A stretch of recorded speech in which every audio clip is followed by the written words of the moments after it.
Hello, my name is Mitchell Iliff. I was born in Long Beach, California. So through most of my life, I kind of raised a Christian, so I felt I was supposed to be with a girl. First time I kissed a girl, I was 12 years old. First time I had intercourse, I was 13 with a girl. So through high school, I really mixed up. I didn't know if I wanted a girlfriend, boyfriend, or what I wanted. All I really wanted was a good education and good friends by me. So that's what they were mainly. Just good friends around me. I didn't have sex with anybody, really, to speak of, until my best friend, said, me and my friend have been going to bars up in Hollywood for 19 or older, it'd be 18 or older or something to get in. So we went there, and I knew I always kind of wanted to try it, but I was kind of afraid to. So I think I went 2 or 3 times to this place. Okay, I give it a try. Gave it a try, decided I liked it.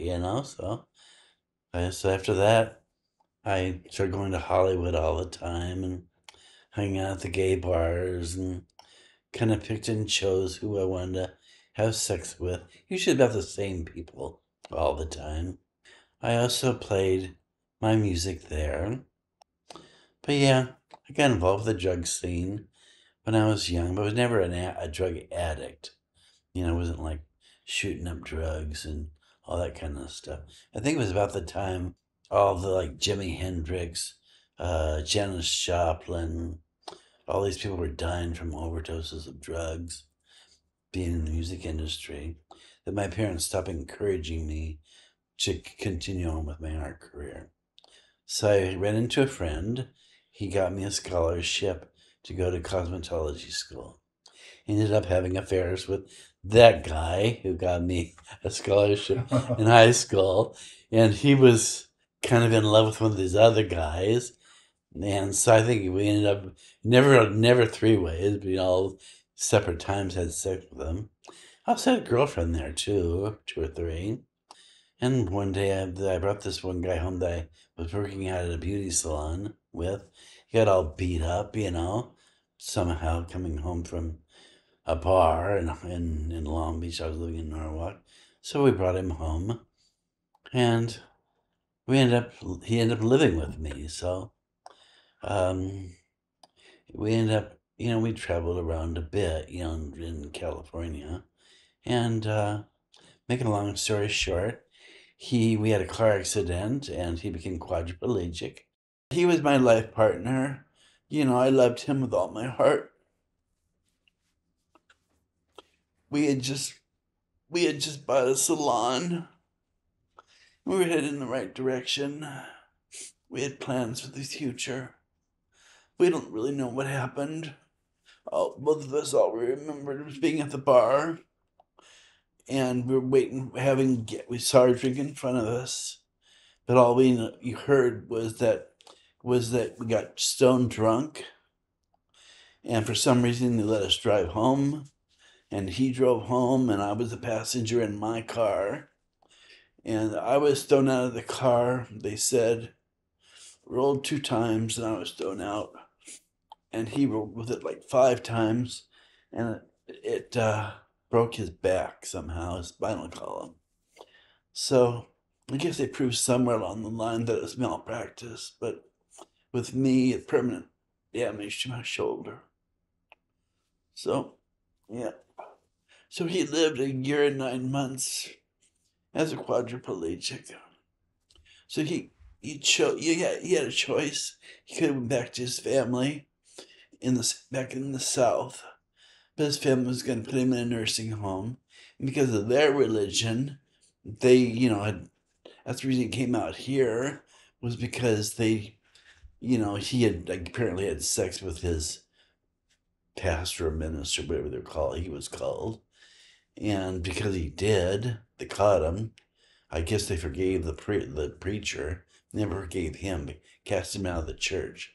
And that's the reason he came here. So my mom and I took care of him until he passed away.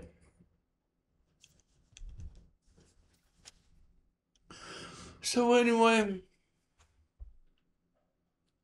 I met other people along the way that, wanted to get together with me and be partners with me, but it never happened until, I guess, one day I went to a bar where I'd been dating this guy who wanted to meet me there. So he met me there and he said, yeah, I found somebody else I'm in love with, but I want you for sex. I said, nah, I don't want just you for sex. I said, no. So he left, but I got drunk and ended up in bed with somebody else. Make a long story short, we dated for like 6 months or a year. Ended up rented a place, a nice area of down in Long Beach. And that's when I moved in with him in 1982 in the Belmont Shore area. We lived there a few years and made enough money. Figured, for the rent we were paying, we could buy something. So, because the first place we filled out an escrow because my friend didn't have good enough credit. So we rented another place and another nice place in, I guess it was called Belmont Heights. Rented a place there until his credit got good. Then we bought a place downtown. So we lived there for many years. We broke up. Had kind of like a divorce. And so I had business in my house that I was doing, showing my artwork, and kicked up my art interest because I stopped writing music and words and stuff with my artwork. We were together a long time until I guess he wanted someone younger, and I had like 3 or 4 businesses going at once to pay the bills. And I guess I was single for about a year or two.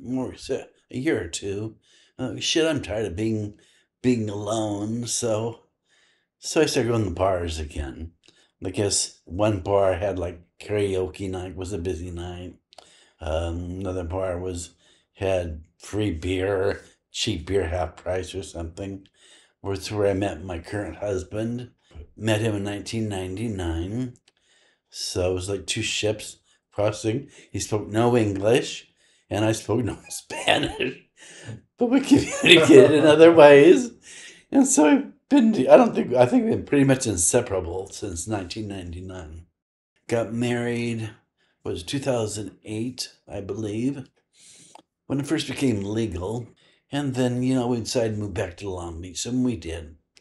So the first place we bought was like further north of here. And we lived there about a year and a half. We sold it and, made enough money. I guess I had a stroke about a month before I moved in here. So him and I have been here now since 2013. And now it's 2023. So we're thinking about moving again into Palm Springs, maybe sometime next year, probably. So I do my artwork in galleries, group shows, solo shows.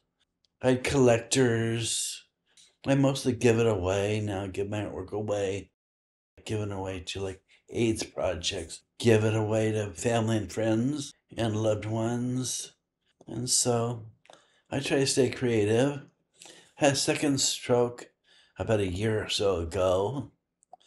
So I'm covering with all these other COVID and all these crazy illnesses going around, and getting medical care and getting things done is not as easy as it once was. So anyway, here we are. Was it now February? My birthday's on Monday. So I'm still here. I'm grateful to be here.